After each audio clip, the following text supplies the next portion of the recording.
आजकल की इस भागती दुनिया में हम इतने ज्यादा व्यस्त होते जा रहे हैं कि हम खुद को भूलने लगे हैं। हमारे मन में इतने विचार चलते रहते हैं कि वह हमें शांति से बैठने ही नहीं देते। जब कभी थोड़ा सा समय मिलता है हमें शांति से बैठने का, तो हमारे दिमाग में फिर से तमाम विचार आने लगते हैं और फिर हम यह भूल जाते हैं कि हम शांतिपूर्वक बैठे हैं कि नहीं। अर्थात हमारा दिमाग विचारों से इतना ज्यादा भर जाता है कि वह हमें शांति से एक जगह पर बैठने ही नहीं देता।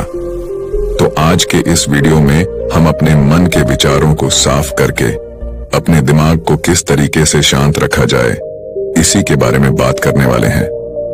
दोस्तों, एक बार एक गुरु और एक शिष्य एक सुनसान जंगल से गुजर रहे थे। तभी शिष्य अपने गुरु से एक सवाल करता है कि गुरुजी, ऐसा क्यों होता है कि कुछ लोगों के पास कुछ भी नहीं होता लेकिन फिर भी वह सुखी रहते हैं और आनंद में रहते हैं, और कुछ लोगों के पास सब कुछ होते हुए भी उदासी उनके चेहरे पर साफ दिखाई देती है। गुरु ने एक मुरझाए हुए फूल की तरफ इशारा करते हुए अपने शिष्य से कहा कि यह सोचने और समझने की बात है। अगर यह फूल ये सोचेगा कि मैं कल मुरझा गया था, या फिर यह सोचेगा कि मैं भविष्य में फिर से मुरझा जाऊंगा, तो यह कभी भी खुलकर पूरी तरीके से खिल नहीं पाएगा। अपने सुंदर स्वरूप में यह कभी भी वापस नहीं आ पाएगा और अपनी खुशबू इस प्रकृति में कभी भी बिखेर नहीं पाएगा। इसी प्रकार इंसान अपने अतीत की यादों में खोया रहता है या फिर अपने भविष्य की करता रहता है। भविष्य के दुखों के बारे में सोचता रहता है, या भूत में जो उसके साथ बुरी घटनाएं घटित हुई हैं, वह उन्हीं के बारे में सोच सोच करके वह अपने भविष्य के लिए चिंतित होता रहता है। तो ऐसा मनुष्य जीवन में कभी भी सुख अनुभव नहीं कर सकता। ये समझने की बात होती है कि जीवन हमेशा वर्तमान में होता है। अतीत और भविष्य की कल्पनाएं हमेशा मनुष्य को मृत्यु की तरफ ले जाती हैं। इसलिए यह जरूरी हो जाता है कि जिस प्रकार हम अपने शरीर की देखभाल करते हैं, उसे बीमारियों से दूर रखने के लिए उसके अंदर से गंदगी भी साफ करते रहते हैं। ठीक उसी प्रकार समय समय पर हमें अपने मन और मस्तिष्क की भी गंदगी को साफ करते रहना चाहिए, उसकी धुलाई करते रहना चाहिए। इससे आपकी बुद्धि की क्षमता तो तेज होगी ही होगी, साथ ही साथ आप हमेशा आनंद में रहने का रहस्य भी जान पाएंगे। शिष्य ने सवाल किया कि गुरुदेव, इससे पहले कि हम मन और मस्तिष्क पर चर्चा शुरू करें, इससे पहले मैं यह जानना चाहता हूं कि जिन लोगों के पास सब कुछ होता है वह दुखी क्यों रहते हैं, और जिन लोगों के पास कुछ भी नहीं होता है वे अक्सर आनंद में क्यों होते हैं? यह रहस्य क्या है? इसके पीछे का कारण क्या हो सकता है? गुरु ने उत्तर दिया कि कुछ लोग जीवन में जब सब कुछ हासिल कर लेते हैं और सब कुछ हासिल कर लेने के बाद उन्हें सब चीजों की व्यर्थता का पता चल जाता है। ऐसे लोगों को अक्सर यह एहसास जकड़ लेता है कि मैंने जीवन में कुछ भी पाया, जो कुछ भी किया उससे भले ही मैंने सुख सुविधाएं हासिल कर ली हो, लेकिन मन की शांति अभी भी बहुत दूर है और अधूरी भी है। उस तक मैं पहुंच नहीं पाता। सब कुछ पाकर भी मैं अपने मन को जान नहीं पाया। और जब इंसान को ऐसा लगता है तो उसे महसूस होता है कि जो कुछ भी उसने कमाया है वह कौड़ियों का भाव था। उसने अपना जीवन बेकार की चीजों में यूं ही व्यर्थ कर दिया। और वहीं पर जिस इंसान के पास जीवन में कुछ भी नहीं होता है, उसके पास एक उम्मीद होती है, सब कुछ पाने की लालसा रखता है, और वही लालसा, वही इच्छा उसको जीवन में खुश रखती है, आगे बढ़ाती है, और ऊर्जा से वह हमेशा भरा रहता है। गुरु ने अपने हाथ से एक सूखे पेड़ की तरफ इशारा करते हुए कहा कि शिष्य, कभी तो यह पेड़ भी हरा भरा रहा होगा, फलों से लदा हुआ रहा होगा, अनेक प्रकार के पक्षी और जानवर इस पर आराम करते होंगे, इसके फलों को खाते होंगे। इस समय इस पेड़ को भी यह पता नहीं होगा कि एक दिन यह सूख जाएगा और उसकी हालत इतनी बदतर हो जाएगी कि यह किसी को छांव तक नहीं दे पाए, उसके ऊपर पत्ते तक नहीं रह जाएंगे। उसी प्रकार मनुष्य अपने जीवन की दौड़ में यह भूल जाता है कि जिस दौड़ में वह सबसे आगे निकलने की कोशिश कर रहा है, उसका अंतिम चरण तो मृत्यु ही है। काश वो कभी इस दौड़ से अलग हटकर यह देख पाए कि इसका अंतिम चरण उसे कहां तक पहुंचाएगा। जिस दौड़ को वह सबसे आगे निकलकर जीतने के ख्वाब देख रहा है, उसका वास्तव में अंतिम चरण मृत्यु ही है। काश वह कभी जीवन में भी हो जाता है कि उन घटनाओं को हम किसी भी तरह अपने मन की दौड़ में ठहराकर यह देख पाए कि उसका चरण क्या है और उसका परिणाम क्या होने वाला है। वो तो बहुत कुछ इकट्ठा करने में लगा हुआ है, एक दिन वह सब यहीं का यही रह जाएगा। इकट्ठा करते करते एक दिन उसका शरीर मृत्यु को प्राप्त हो जाएगा और फिर उसका शरीर आग में जलकर राख हो जाएगा। लेकिन लेकिन उसके द्वारा बनाई हुई चीज सब यहीं की यहीं पड़ी रह जाएगी। लेकिन इंसान चीजों को इकट्ठा करते करते अपनी जिंदगी को जीना भूल जाता है। वह कभी ठीक से खुलकर हंस भी नहीं पाता, बस इकट्ठा करने में लगा रहता है और इकट्ठा करते करते वह अपने सब सुख, चैन, खुशी सब कुछ खो देता है। ऐसा भी हो सकता है कि वह ऐसे कार्यों की तरफ आगे बढ़ सकता है जो उसके जीवन में आनंद पैदा करता हो, जो उसके जीवन को एक नई दिशा दे। गुरु ने कहा कि एक योगी ही होता है जो जीवन की दौड़ में ठहर जाता है, जो यह समझ लेता है कि जीवन का अंतिम चरण तो मृत्यु ही है। इसीलिए वह जीवन में सुख सुविधाएं हासिल करने की बजाय खुद के मन और मस्तिष्क को एक नए आनंद की तरफ ले जाने का प्रयास शुरू कर देता है। शिष्य ने सवाल किया कि गुरुदेव, क्या एक गृहस्थ जीवन में जीने वाला मनुष्य उस आनंद की प्राप्ति नहीं कर सकता? और अगर कर सकता है तो किस प्रकार शुरुआत उसे करनी चाहिए? गुरु ने कहा कि बिल्कुल कर सकता है। गुरु ने उत्तेजित होकर उत्तर दिया कि अगर सभी मनुष्य उस आनंद की प्राप्ति के लिए योगी बनने का निश्चय कर लें तो इससे तो प्रकृति का चलन ही रुक जाएगा। उसकी जो व्यवस्था है वह बिगड़ने लगेगी। एक सच्चा योगी अपने जीवन में खोज करता है और खोज करने के बाद वह गृहस्थ जीवन में किस प्रकार आनंद को प्राप्त किया जा सकता है वह तरीके सभी को बताता है, ताकि मनुष्य अपने गृहस्थ जीवन का पालन करते हुए उस आनंद की प्राप्ति भी कर सके। गुरु ने उस युवक को संबोधित करते हुए उत्तर दिया कि मैंने अपने जीवन में जो खोज की है उसके अनुसार मनुष्य को समय समय पर अपने मन और मस्तिष्क की सफाई करते रहना चाहिए। मनुष्य अपने शरीर पर तो ध्यान दे देता है, लेकिन अपने मन और मस्तिष्क को वह भूल जाता है। उस पर कभी वह ध्यान ही नहीं देता और उसी वजह से मन और मस्तिष्क उसके बूढ़े होते चले जाते हैं। उसमें जवानी रह ही नहीं जाती, और जब उनमें जवानी नहीं रह जाती तो वे नयापन और ताजगी नहीं रह जाती, जिसकी वजह से एक इंसान उदासी से भर जाता है। मन और मस्तिष्क की गंदगी क्या होती है? पहले मैं तुम्हें यह बताता हूँ।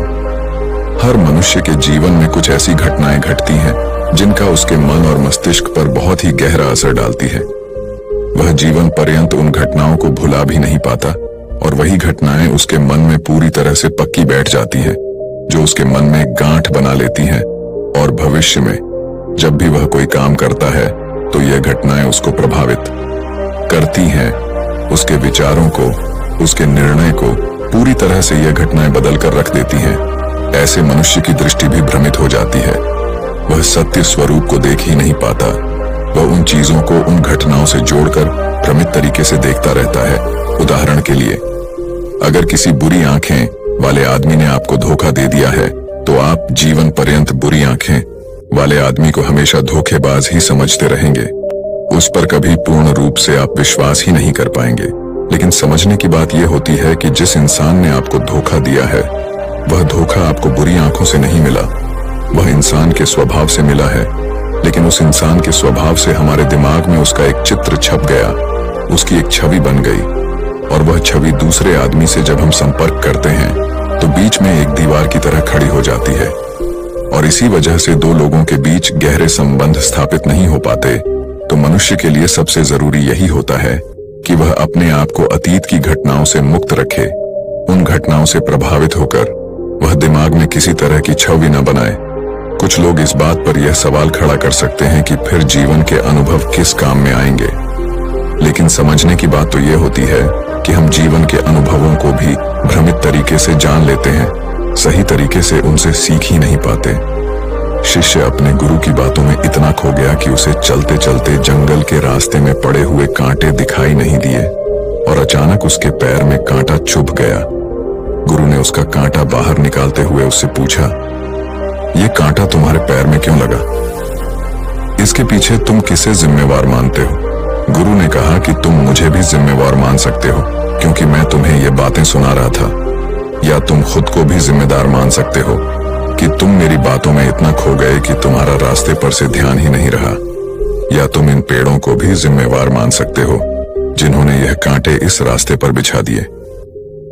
तभी शिष्य ने उत्तर दिया कि गुरुदेव, इसमें मैं खुद को ही जिम्मेदार मानता हूं, क्योंकि आप तो अपना काम कर रहे थे और इस पेड़ ने भी अपना काम किया, पर मैं अपना काम होशपूर्वक नहीं कर पाया। अगर मैं चलते समय ध्यान लगाए रहता, अगर मैं आपकी बातों में पूरी तरह से नहीं खो जाता, तो मुझे ये कांटा कभी नहीं लगता। इसमें पूरी तरह से ही मेरी गलती है। गुरु ने शाबाशी से अपने शिष्य की पीठ को थपथपाया और आगे कहा कि जो घटनाएं हमारे मन को प्रभावित करती हैं, जरूर उसे बाहर निकाल दें। और उसके लिए सबसे सरल तरीका है कि अपनी भावनाओं को व्यक्त करना सीखो। उसे अपने दिल में, अपने मस्तिष्क में बैठाकर मत रखो। जब तुम किसी दूसरे मनुष्य के सामने अपनी भावनाओं को व्यक्त कर देते हो तो तुम्हारे मन का बोझ हल्का हो जाता है। कुछ लोगों का स्वभाव ऐसा होता है कि वह अपने मन की बात किसी को नहीं बताते। ऐसे लोग अक्सर अंदर ही अंदर दुखी होते रहते हैं, लेकिन वह अपने मन की बात किसी दूसरे आदमी को कभी नहीं बताते। उसके कुछ उल्टे ऐसे लोग भी होते हैं जो अपने मन में किसी भी बात को रख नहीं पाते। उनके साथ कुछ भी अच्छा या बुरा होता है, वह अपने मन की बात, अपने भावनाओं की बात दूसरों के सामने व्यक्त कर देते हैं। और तुमने खुद महसूस किया होगा कि जो लोग अपने मन की भावनाओं को व्यक्त कर देते हैं वह जीवन में ज्यादा आनंदित रहते हैं। कभी भी प्राकृतिक रूप से आए हुए भावनाओं को नहीं रोकना चाहिए। यह हमें किसी भी भावना को दबाना नहीं चाहिए। अगर हम किसी भी भावना को रोकने की कोशिश करते हैं तो वे हमें अंदर ही अंदर खाने लग जाती हैं। गुरु ने आगे कहा कि शिष्य, अगर तुम्हारा मन किसी बुरी घटना पर रोने को हो रहा है तो चीख चीख कर रो लो, अपने आप को रोको मत। उस भावना को पूरी तरह से बाहर आने दो। अगर किसी दूसरी घटना पर तुम्हारा मन खुश होने का, आनंदित होने का हो रहा है तो पूरी तरह से नाचो, गाओ, जिससे कि तुम उस भावना को बाहर निकाल सको। और जब वे भावनाएं अपनी पूरी गति के साथ बाहर आ जाती हैं तो तुम्हारा मन उन घटनाओं को पीछे छोड़ देता है, अर्थात तुम्हारा मन धीरे धीरे हल्का होने लगता है। गुरु ने शिष्य को समझाते हुए बताया कि जिस प्रकार तेज रफ्तार से चलता हुआ पानी अपने वेग से आने वाली सभी बाधाओं को तोड़ देता है, और अगर हम अपनी भावनाओं को बहने दिए तो वह उन सभी बाधाओं को तोड़ देगा, और उस बात को तोड़ने के बाद उसका कचरा उसके मन से निकल जाएगा और उसका दूषित मन भी साफ हो जाएगा। उसके अंदर की गंदगी भी दूर हो जाएगी। अक्सर मनुष्य अपने मन में किसी घटना को दबाकर इसलिए रखता है कि वह सोचता है कि अगर सामने वाले को इस घटना के बारे में पता चल जाएगा तो वह क्या सोचेगा। इसी विचार से वह अंदर ही अंदर खुद दुखी होता रहता है और अपनी भावनाओं को दबाता रहता है, लेकिन सामने वाले को वह कुछ भी नहीं बताता। लेकिन अगर एक बार वह हिम्मत करके शुरुआत कर सकता है, अपने अंदर की बात अपने किसी करीबी मित्र को बता दे, तो उसका पूरा जीवन परिवर्तित हो सकता है। उसका जीवन सुखमय बन सकता है। एक बार अगर उसके दिमाग में यह आदत बन गई तो जीवन भर अपनी भावनाओं को दूसरों के सामने व्यक्त करने से कभी नहीं हिचकिचाएगा। हम अपने जीवन में इस आदत को 21 दिनों में पैदा कर सकते हैं। 21 दिनों तक अगर सही तरीके से हम अभ्यास करें तो हमारा दिमाग पूरी तरह से भावनाओं से मुक्त हो सकता है। यह 21 दिनों का अभ्यास इस प्रकार है। 21 दिनों तक सबसे पहली बात जो आपको याद रखनी है कि अपने मन में किसी भी बात को दबाकर नहीं रखना है। अगर हम किसी मनुष्य के बारे में अच्छा सोचते हैं तो हम उसे करें, अगर बुरा भी सोचते हैं तो भी उसे व्यक्त करें। परिणाम भूल जाएं कि परिणाम क्या होंगे। सिर्फ अपने दिमाग की धुलाई करने पर विश्वास रखें। इससे आपके दिमाग में एक अद्भुत साहस पैदा होगा। गुरु ने आगे कहा कि शिष्य,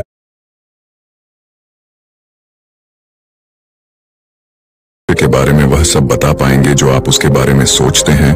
तो आप खुद सोचिए कि आपका खुद के ऊपर कितना विश्वास बढ़ जाएगा। आपके मन के सारे दोष खत्म हो जाएंगे।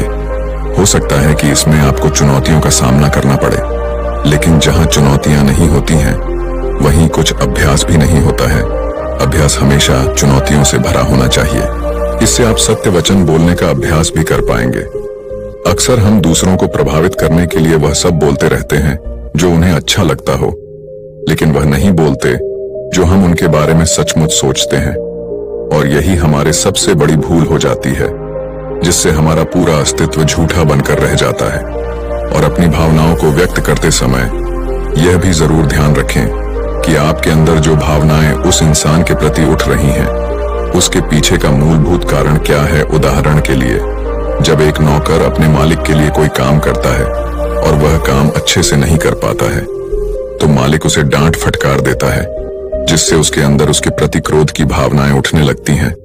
लेकिन समझने की बात यह होती है कि मालिक तो आपको कहेगा ही, वह तो डांटेगा ही, अगर आप अच्छे से काम नहीं करेंगे, अगर आप काम अच्छे से कर रहे हैं और फिर भी आपका मालिक आपके साथ उचित व्यवहार नहीं कर रहा है, तो आप खुलकर अपने मालिक को अपनी भावनाएं व्यक्त कर सकते हैं, बिना यह सोचे कि इसका परिणाम क्या होगा।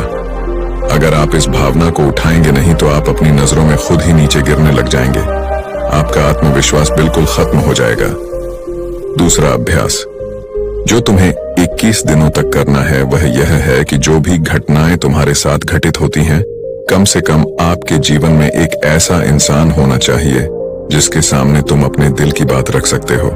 चाहे अच्छी बात हो, चाहे बुरी बात हो, वह सब बातें तुम बिना कुछ सोचे विचारे, बिना कुछ डर से कि वो इंसान तुम्हारे बारे में क्या सोचेगा, तुम उस इंसान को अपनी सारी बातें बता सको और वह इंसान तुम्हारी सारी बातें सुनने के बाद तुम्हारे लिए कोई छवि पैदा ना करें। ऐसे इंसान अपने जीवन में खोजो और उनके सामने अपनी सारी भावनाएं व्यक्त करने की कोशिश करो। दिन में जो कुछ भी घटित होता है, अच्छा लगता है या बुरा होता है, किसी के प्रति आकर्षण होता है, उसको एक दोस्त की तरह बताने का प्रयास करें। इससे यह पता चल जाएगा कि तुम्हारा मन घटनाओं के प्रति किस प्रकार की भावनाएं पैदा करता है। तुम अपने मन की सारी बातें कह दो ताकि तुम्हारे अंदर की भावनाएं, तुम्हारे अंदर में जो विचार उत्पन्न हो रहे हैं वह पूरी तरह खाली हो जाएं। तीसरा अभ्यास जो तुम्हारे मन को खाली रखेगा वह है योग्य निद्रा का अभ्यास। देखते ही देखते यह चर्चा खत्म करते हुए गुरु और शिष्य उस जंगल को पार करके अपने आश्रम में पहुंच चुके थे। तो दोस्तों, उम्मीद है इस वीडियो से आपको काफी कुछ सीखने को मिला होगा, और अगर कुछ सीखने को मिला हो तो हमारे इस वीडियो को लाइक